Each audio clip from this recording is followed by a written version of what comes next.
السلام علیکم ورحمۃ اللہ تعالی وبرکاتہ۔ الحمد للہ رب العالمین والعاقبۃ للمتقین والصلاة والسلام علی سید الانبیاء والمرسلین وعلی آلہ واصحابہ اجمعین، اما بعد فأعوذ باللہ من الشیطان الرجیم، بسم اللہ الرحمن الرحیم۔ ان اول بیت وضع للناس للذی ببکۃ مبارکا وہدی للعالمین فیہ آیات بینات مقام ابراہیم ومن دخلہ کان آمنا وللہ علی الناس حج البیت من استطاع الیہ سبیلا ومن کفر فإن اللہ غنی عن العالمین۔ صدق اللہ مولانا العظیم وصدق رسولہ النبی الامین المتین الکریم ونحن على ذلك لمن الشاہدین والشاکرین والذاکرین والحامدین والحمد للہ رب العالمین۔ آئیے ہم اور آپ سب سے پہلے حضور سرور کائنات فخر موجودات باعث تخلیق کائنات احمد مجتبی محمد مصطفیٰ صلی اللہ علیہ وسلم کی بارگاہ بے کس پناہ میں جھوم جھوم کر درود و سلام کا نذرانہ عقیدت پیش کریں اور پڑھیں اللہم صلی علی سیدنا و مولانا محمد معدن الجہد والکرم وآلہ الکرام وابنہ الکریم وبارک وسلم صلاة و سلاما علیک یا رسول اللہ صلی اللہ تعالی علیہ وسلم۔ عزیزان ملت اسلامیہ، آج ہم انشاءاللہ تبارک و تعالی خانہ کعبہ کی بات کریں گے۔ یہ حج کے ایام جاری و ساری ہیں، وہ تو کچھ رکاوٹیں آ گئی ہیں جن کی وجہ سے بر صغیر اور دیگر ممالک کے لیے حج کا سلسلہ موقوف کر دیا گیا ہے۔ اللہ تبارک و تعالیٰ ان ساری رکاوٹوں کو دور فرمائے اور پھر سے حج اور عمرہ کا سلسلہ ویسے ہی جاری ہو جائے جیسے پہلے تھا۔ اللہ تبارک و تعالیٰ سارے مسلمانوں پر اپنا خاص فضل و کرم نازل فرمائے، ساری آفتوں کو، بلاؤں کو، وباؤں کو، بیماریوں کو دور فرمائے۔ تو اگر حالات پہلے جیسے ہوتے تو ابھی تک تو قافلے روانہ ہونے شروع ہو جاتے، اور پھر پرانے زمانے میں تو اس سے پہلے ہی لوگ روانہ ہو جایا کرتے تھے جب سمندری جہاز کے ذریعے سے سفر کیا جاتا تھا۔ جب یہ ہوائی جہاز نہیں ہوا کرتے تھے تو اتنا تیزی والا سفر نہیں ہوتا تھا، اس میں مہینوں لگ جایا کرتے تھے، تو شوال ہی سے لوگ حج کے لیے روانہ ہونا شروع ہو جاتے تھے۔ وہ خانہ کعبہ جو ہماری عبادتوں کا مرکز ہے، وہ خانہ کعبہ جو ہماری نمازوں کا قبلہ ہے، جہاں پر خانہ کعبہ تعمیر کیا گیا ہے، یہ جو زمین ہے دنیا میں سب سے پہلے بنائے گئے، دنیا میں سب سے پہلے اسی زمین کو وجود بخشا گیا ہے جہاں پر آج خانہ کعبہ کی عظیم الشان عمارت موجود ہے۔ جو چوکور شکل میں، جو مربع کی شکل میں جو عمارت موجود ہے، یہ عمارت دنیا میں سب سے پہلا گھر ہے۔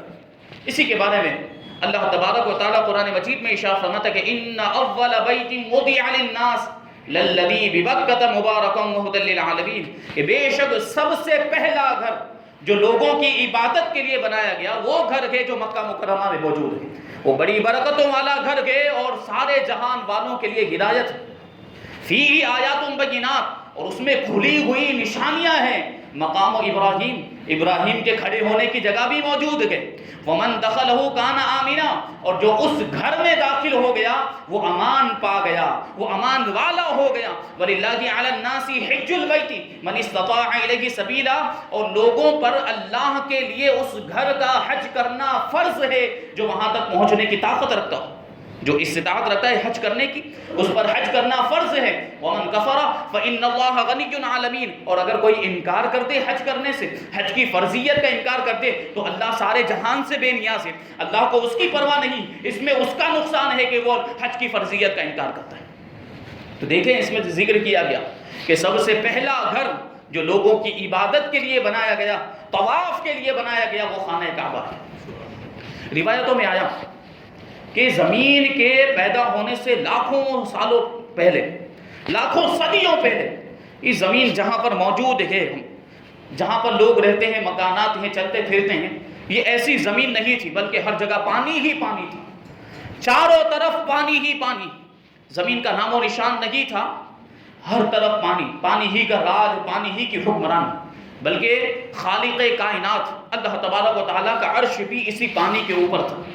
ارشاد فرمائے کہ وَكَانَ عَرْشُهُ عَلَى الْمَاءِ، یہ پانی کے اوپر اللہ تبارک و تعالیٰ کا عرش تھا، اس کا تخت تھا، چاروں طرف پانی۔ پھر اللہ تبارک و تعالیٰ نے اپنے علم و دانش سے ارادہ فرمایا تو اس پانی کے اندر ایک جگہ پر جھاگ پیدا فرمائی۔ جھاگ جانتے ہیں، جس سے وہ صابن کو رگڑو تو اس سے وہ پھر نکلتا ہے، اس کو جھاگ کہا جاتا ہے۔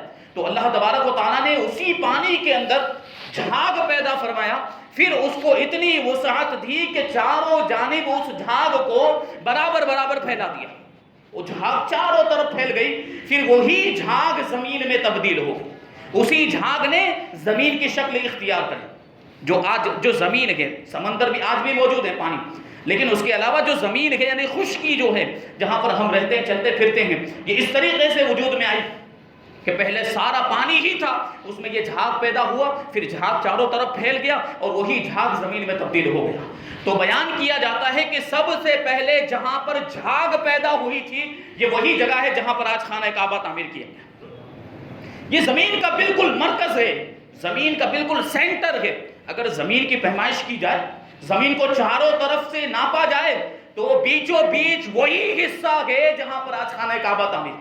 یہ اللہ تبارک و تعالیٰ کی قدرت ہے کہ خانہ کعبہ کو اللہ تبارک و تعالیٰ نے زمین کا سینٹر بنایا ہے، اور وہیں سے ساری نعمتیں بٹتی ہیں، وہیں سے سب کو اللہ تبارک و تعالیٰ انعام و اکرام سے نوازتا ہے۔ یہ خانہ کعبہ اس طریقے سے تعمیر ہوا۔ تو بیان کیا جاتا ہے کہ جب اللہ تبارک و تعالیٰ نے آسمانوں کو، زمین کو پیدا کیا اور ایک نیا نظام تشکیل دیا، دنیا کا نیا نظام سسٹم بنایا، تو اللہ تبارک و تعالیٰ نے اپنی عبادت کے لیے فرشتوں کو پیدا کیا۔ اور فرشتے دو طرح کے تھے، آسمانی فرشتے اور زمینی فرشتے۔ وہ فرشتے جو آسمانوں میں رہتے تھے اور آسمانوں میں اپنے رب کی عبادت کیا کرتے، وہ آسمانی فرشتے، آسمانی ملائکہ۔ اور جو فرشتے زمین میں رہتے تھے، اس وقت تک انسان کی پیدائش نہیں ہوئی تھی، یہ بات ذہن میں رکھتے ہوئے چلیں، انسان کو وجود نہیں بخشا گیا تھا۔ وہ فرشتے جو زمین میں رہتے تھے اور اللہ کی عبادت کیا کرتے، وہ زمینی فرشتے، ارضی ملائکہ ان کو کہا جاتا ہے۔ اب آسمان والے جو فرشتے تھے ان کی خاصیت یہ تھی کہ ان کے لیے ایک گھر بنایا گیا تھا، وہ گھر کے ارد گرد وہ طواف کیا کرتے تھے اور وہاں جمع ہو کر اپنے رب کی عبادت کیا کرتے تھے۔ اس گھر کا نام بیت المعمور، ساتوں آسمانوں سے اوپر یہ بیت المعمور تعمیر کیا گیا۔ تو فرشتے جو آسمان کے فرشتے تھے وہ بیت المعمور میں جمع ہوتے اور بیت المعمور کا طواف کیا کرتے تھے، وہاں اللہ کی عبادت کیا کرتے۔ تو جب زمین کے فرشتوں نے دیکھا کہ آسمان کے فرشتوں کے لیے ایک گھر تعمیر کیا گیا جس کا وہ طواف کرتے ہیں اور جہاں جمع ہو کے وہ عبادت کیا کرتے ہیں، تو ان کو بھی خواہش پیدا ہوا، ان کو بھی شوق پیدا ہوا کہ ہمارے لیے بھی زمین پر کوئی ایسا گھر تعمیر کیا جائے جس کا ہم طواف کیا کریں۔ تو انہوں نے اپنے رب کی بارگاہ میں عرض کیا، اے پروردگار، جس طریقے سے آسمانی فرشتوں کے لیے گھر تعمیر کیا گیا، ہمارے لیے بھی اپنی عنایت سے، اپنے فضل و کرم سے زمین پر ایک گھر تعمیر فرما دے جس کے ذریعے جس کا ہم طواف کیا کریں اور جہاں پر ہم جمع ہو کر تیری عبادت کیا کریں۔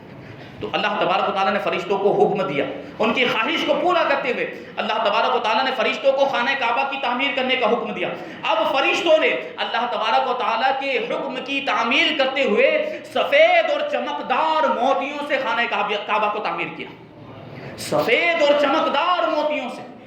اور یہ تعمیر اس وقت ہوئی ہے جب زمین میں کوئی دوسرا گھر موجود نہیں تھا، نہ ہی کوئی انسان موجود تھا، یہاں تک کہ حضرت آدم علیہ السلام بھی اس تعمیر کے 200 سال کے بعد دنیا میں تشریف لائے تھے۔ یہ تعمیر فرشتوں کی جو تعمیر ہے، یہ سب سے پہلی تعمیر، اور یہ جو گھر ہے بیت اللہ خانہ کعبہ، یہ دنیا کا سب سے پہلا گھر ہے جو لوگوں کی عبادت کے لیے تعمیر کی۔ اور سفید اور چمکدار موتیوں سے اس کی شان یہ تھی. ایک روایت میں آیا اللہ کے رسول صلی اللہ علیہ وسلم نے اس تعمیر کے بارے میں ارشاد فرمایا کہ وہ ایسی تعمیر تھی, خانہ کعبہ کو اس طریقے سے بنایا گیا تھا کہ باہر سے جو لوگ طواف کرنے والے تھے وہ اندر جو موجود ہوتے تھے ان کو دیکھ لیا کرتے تھے, اور اندر والے باہر والوں کو دیکھ لیا کرتے تھے.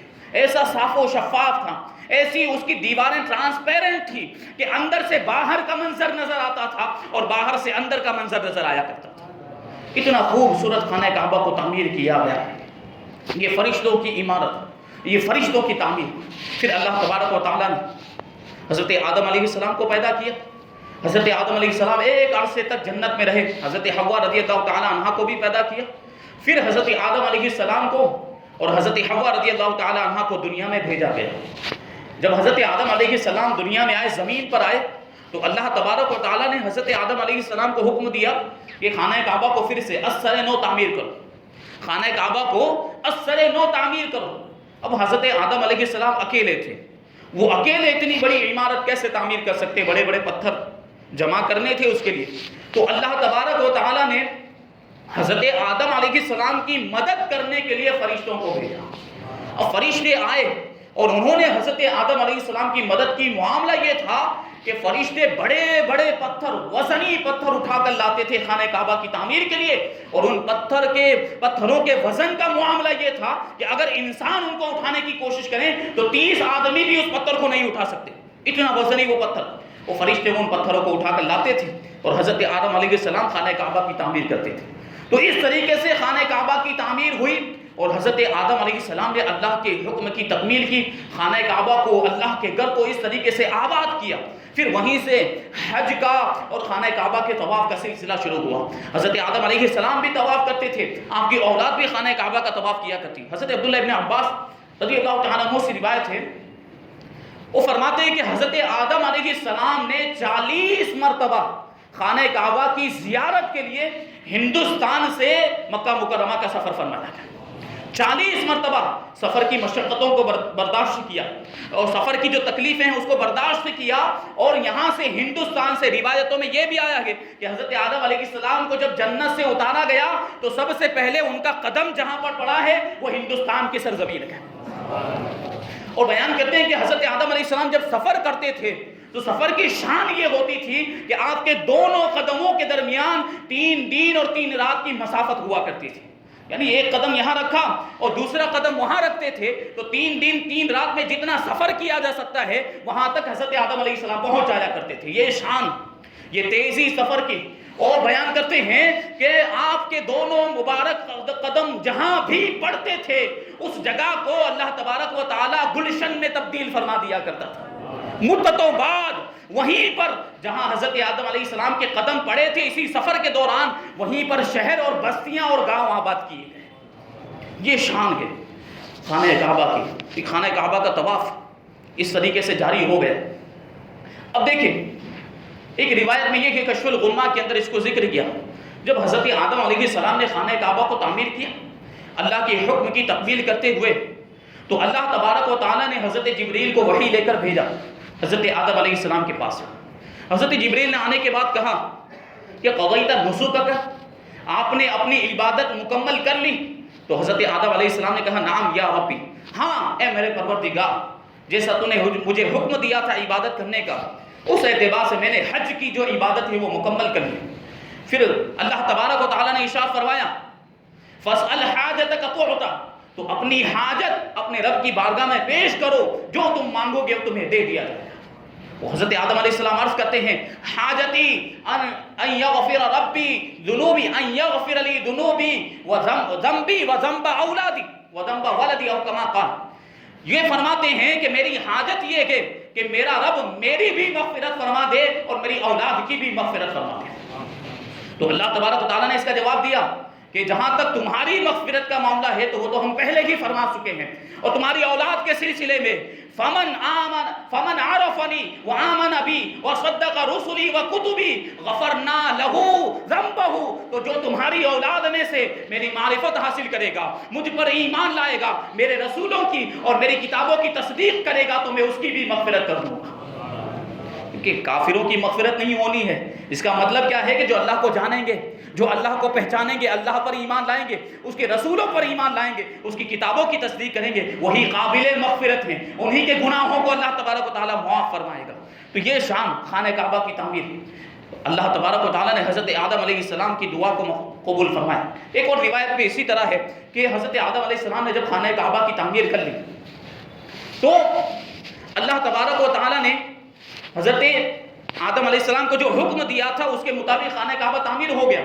تو حج سے فارغ ہونے کے بعد حضرت آدم علیہ السلام اپنے رب کی بارگاہ میں عرض کرتے ہیں، یا ربی ان لکل عامل اجرا فما اجری، او کما قال، اے پروردگار عالم، میں نے تیرے حکم کے مطابق اس خانہ کعبہ کو تعمیر کیا اور اس تعمیر میں بڑی میں نے محنت و مشقت کی ہے، تو اے پروردگار عالم، ہر مزدور کی کوئی نہ کوئی اجرت ہوا کرتی ہے، تو میری اجرت کیا ہے؟ میں نے جو یہ محنت و مشقت کا کام کیا ہے اس کی اجرت کیا ہے؟ تو اللہ تبارک و تعالیٰ نے ارشاد فرمایا کہ اذا طفت به غفرت لك، جب تم نے خانہ کعبہ کا طواف کیا تو تمہاری مغفرت کر دی گئی ہے۔ تو حضرت آدم علیہ السلام کہتے ہیں، یا ربی زدنی، اے پروردگار عالم اور اضافہ فرما۔ تو اللہ تبارک و تعالیٰ نے ارشاد فرمایا کہ اغفر لاولادک اذا طافوا به، کہ جو تیری اولاد میں سے خانہ کعبہ کا طواف کرے گا اس کے بھی گناہوں کو بخش دوں گا۔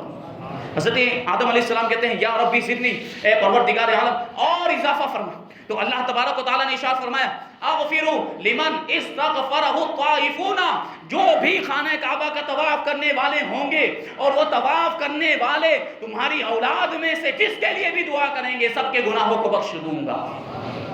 قال حسبی حسبی، حضرت آدم علیہ السلام نے کہا یہی میرے لیے کافی ہے، یہی میرے لیے کافی ہے۔ یہ شان، اس شان سے خانہ کعبہ کی تعمیر ہوئی۔ اب حضرت آدم علیہ السلام خانہ کعبہ کو تعمیر کرنے کے بعد دنیا میں ایک مدت تک، ایک عرصے تک رہے اور خانہ کعبہ کا طواف کرتے رہے، لوگوں کو خانہ کعبہ کا طواف کرنے کی طرف رغبت بھی دلاتے رہے اور آپ کی اولاد بھی خانہ کعبہ کا طواف کرتی رہی۔ لیکن آخرکار حضرت آدم علیہ السلام کی مدت حیات کے مکمل ہونے کا وقت قریب آ گیا اور حضرت آدم علیہ السلام ظاہری طور پر دنیا سے تشریف لے گئے۔ اب ایک عرصے کے بعد، کئی سالوں کے بعد، اللہ تبارک و تعالیٰ نے حضرت نوح علیہ السلام کو دنیا میں بھیجا۔ حضرت نوح علیہ السلام کو نبی بنا کر بھیجا۔ اب حضرت نوح علیہ السلام نے اپنی قوم کو توحید الہی کا درس دینا شروع کیا، ایک خدا کی عبادت کی طرف بلایا اور شرک و بت پرستی سے انہیں باز رہنے کا حکم دیا۔ لیکن معاملہ یہ تھا کہ حضرت نوح علیہ السلام کی قوم نے آپ کی بات ماننے سے انکار کر دیا۔ چند لوگوں کے علاوہ سارے لوگ کافر ہو گئے، پہلے ہی سے شرکوں میں تو مبتلا تھے، لیکن حضرت نوح علیہ السلام کا بھی انکار کر دیا، آپ کی نبوت کا بھی انکار کر دیا۔ حضرت نوح علیہ السلام نے 950 سال تک تبلیغ فرمائی، 950 سال تک لوگوں کو سمجھاتے رہے، لوگوں کے سامنے دلائل پیش کرتے رہے کہ اللہ ایک ہے، اس کے سوا کوئی عبادت کے لائق نہیں، اس کی عبادت کرو، یہ بت پرستی کو چھوڑ دو، یہ شرک اور کفر کو چھوڑ دو۔ لیکن چند لوگوں کے علاوہ کوئی بھی آپ کی بات ماننے کے لیے تیار نہیں ہوا۔ تو حضرت نوح علیہ السلام نے آخرکار مجبور ہو کر جو لوگ ایمان نہیں لائے تھے ان کے خلاف ہلاکت کی دعا فرمائی اور یہ دعا فرمائی کہ اللہ تبارک و تعالیٰ ان کو عذاب میں مبتلا کر دے اور انہیں تباہ و برباد کر دے۔ تو اسی دعا کے صلے میں یہ طوفان نوح جو آیا ہے پوری دنیا کے اندر، اور حضرت نوح علیہ السلام کی جو دعا تھی یہ دعا اس طریقے سے مقبول ہوئی کہ یہ طوفان آیا اور اس طوفان نے پوری دنیا کے لوگوں کو تباہ و برباد کر دیا۔ صرف وہی لوگ بچ گئے تھے جو حضرت نوح علیہ السلام پر ایمان لانے والے تھے، وہ کشتی میں سوار ہو گئے۔ حضرت نوح علیہ السلام نے ایک کشتی، بلکہ کہہ لیجئے ایک بہت بڑا جہاز تیار کروایا تھا، وہ سارے ایمان والے اس کشتی میں سوار ہو گئے، یہاں تک کہ جانوروں کے اور پرندوں کے ایک ایک جوڑے بھی لے لیے گئے تاکہ آگے وہ ان کی نسل جاری ہو اور انسانوں کے کام آئے۔ اناج بھی لے لیا گیا، دالیں بھی لے لی گئی تھی اور کھانے پینے کا سامان بھی لے لیا گیا تھا اس جہاز کے اندر۔ پھر وہ طوفان آیا اور ان کے علاوہ جو جہاز میں سوار ہو گئے تھے جتنے بھی لوگ تھے سب تباہ و برباد کر دیے گئے۔ اب ہوا کیا؟ اس بات کا خوف تھا کہ یہ طوفان آئے گا تو خانہ کعبہ بھی تو اس وقت زمین پر موجود تھا، تو کہیں ایسا نہ ہو کہ اس طوفان کی وجہ سے خانہ کعبہ کو کوئی نقصان پہنچ جائے۔ تو اس طوفان سے پہلے ہی فرشتوں نے خانہ کعبہ کی عمارت کو آسمانوں پر اٹھا لیا تھا حفاظت کے لیے۔ اب وہ خانہ کعبہ جہاں پر تھا اس جگہ پر ایک سرخ ٹیلا رہ گیا تھا جو خانہ کعبہ کی نشاندہی کرتا تھا کہ یہاں پر خانہ کعبہ۔ سرخ ٹیلا، جو چھوٹا سا پہاڑ ہوتا ہے اس کو ٹیلا کہا جاتا ہے، لال رنگ کا ٹیلا وہاں پر تھا۔ اب طوفان نوح میں جو لوگ بچ گئے تھے یا جو لوگ بعد میں آئے وہ اسی سرخ ٹیلے کے پاس آتے تھے اور اس ٹیلے کا طواف کرتے تھے اور واپس چلے جاتے تھے۔ وہاں پر کوئی عمارت نہیں تھی، صرف وہ ٹیلا موجود تھا۔ ایک عرصے تک یہی معاملہ چلتا رہا، لوگ اس ٹیلے کے پاس آتے اور اس کا طواف کرتے اور واپس چلے جایا کرتے تھے۔ لیکن پھر چشم فلک نے وہ نظارہ بھی دیکھا جب اللہ تبارک و تعالیٰ نے حضرت ابراہیم خلیل اللہ علیہ السلام کو دنیا میں بھیجا۔ حضرت ابراہیم خلیل اللہ کے زمانے میں نمرود بادشاہ تھا جو خدائی کا دعویٰ کرتا تھا، اس کے ساتھ حضرت ابراہیم علیہ السلام کے جو معاملات ہوئے، یقیناً ظاہر سی بات ہے کہ حضرت ابراہیم علیہ السلام ایک خدا کی طرف بلانے والے تھے، اور سب سے پہلے کسی کو خطرہ لاحق تھا تو وہ نمرود تھا۔ تو آمنا سامنا ہوا اور نمرود نے حضرت ابراہیم علیہ السلام کو آگ میں ڈالنے کا حکم دیا، لیکن جیسے ہی اس کے کارندوں نے حضرت ابراہیم علیہ السلام کو منجنیق میں بٹھا کر جو آگ میں پھینکا ہے، اللہ کے حکم سے وہ آگ گلزار میں تبدیل ہو گئی۔ علامہ اقبال اسی کو کہتے ہیں کہ آج بھی وہ جو ابراہیم سا ایما پیدا، آج بھی وہ جو ابراہیم سا ایما پیدا، آگ کر سکتی ہے انداز گلستا پیدا۔ یہ شان حضرت ابراہیم علیہ السلام کی۔ اور جب حضرت ابراہیم علیہ السلام دنیا میں، وہ نمرود والا واقعہ بڑا تفصیلی واقعہ ہے، انشاءاللہ پھر کبھی اس کو بیان کیا جائے گا۔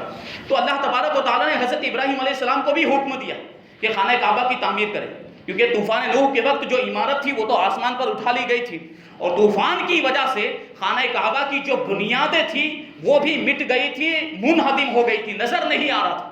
تو اللہ تبارک و تعالیٰ نے حضرت ابراہیم کو حکم دیا کہ سابقہ بنیادوں پر، جو پہلے جہاں پر خانہ کعبہ تھا، جن حدود کے اندر جتنی لمبائی چوڑائی میں خانہ کعبہ تھا، وہیں پر دوبارہ خانہ کعبہ تعمیر کرو۔ اب حضرت ابراہیم علیہ السلام حیران و پریشان کہ وہ حدود تو نظر نہیں آ رہی ہے، کیسے تعمیر کیا جائے؟ تو اللہ تبارک و تعالیٰ نے حضرت جبرائیل علیہ السلام کو بھیجا، اور حضرت جبرائیل نے آنے کے بعد ان حدود کی تعیین فرما دی کہ اتنے حصے کے اندر، اتنی لمبائی اور چوڑائی کے اندر خانہ کعبہ موجود تھا۔ اور ایک روایت میں آیا ہے کہ اللہ تبارک و تعالیٰ نے ایک بدلی بھیجی، اور اس بدلی کا سایہ جتنے حصے میں پڑا وہی خانہ کعبہ کی حدود تھی۔ اور ایک روایت میں کہ اللہ تبارک و تعالیٰ نے ایک تیز ہوا بھیجی، اور جس تیز ہوا نے ساری مٹی کو وہاں سے اڑا دیا، اور جو بنیادیں تھیں وہ دوبارہ ظاہر ہو گئی۔ بہرحال کسی بھی طریقے سے حضرت ابراہیم علیہ السلام کو خانہ کعبہ کی بنیادوں کا علم ہو گیا۔ اسی کو اللہ تبارک و تعالیٰ نے قرآن مجید کے اندر یوں ارشاد فرمایا کہ وَإِذْ بَوَّأْنَا لِإِبْرَاهِيمَ مَكَانَ الْبَيْتِ، کہ یاد کرو جب ہم نے ابراہیم کو بیت اللہ کی حدود کا پتہ بتا دیا تھا۔ پھر حضرت ابراہیم علیہ السلام نے اپنے بیٹے حضرت اسماعیل علیہ السلام کو ساتھ میں لیا اور خانہ کعبہ کی تعمیر کی۔ یہ تفصیلی واقعہ ہے خانہ کعبہ کی تعمیر کا۔ یہ خانہ کعبہ کی تعمیر کئی مرتبہ ہوئی ہے، 6 مرتبہ روایتوں میں آتا ہے، لیکن اس کے بعد بھی بادشاہوں کے دور میں، ترکی اور عثمانی بادشاہوں کے دور میں، سلطان محمد رابع کے دور میں بھی تعمیر ہوئی۔ پہلی مرتبہ جو تعمیر، جیسے کہ آپ نے سماعت کیا، یہ فرشتوں نے پہلی مرتبہ خانہ کعبہ کو تعمیر کیا۔ دوسری مرتبہ حضرت آدم علیہ السلام نے تعمیر کیا۔ تیسری مرتبہ حضرت ابراہیم علیہ السلام نے تعمیر کیا۔ چوتھی مرتبہ قبیلہ قریش کے لوگوں نے تعمیر کیا، جو سیرت کے درس میں آپ نے سماعت کیا ہوگا کہ قریش نبی کریم صلی اللہ علیہ وسلم کے اعلان نبوت فرمانے سے پہلے قریش نے خانہ کعبہ کی تعمیر کی، جس میں نبی پاک صلی اللہ علیہ وسلم بھی شامل ہوئے تھے۔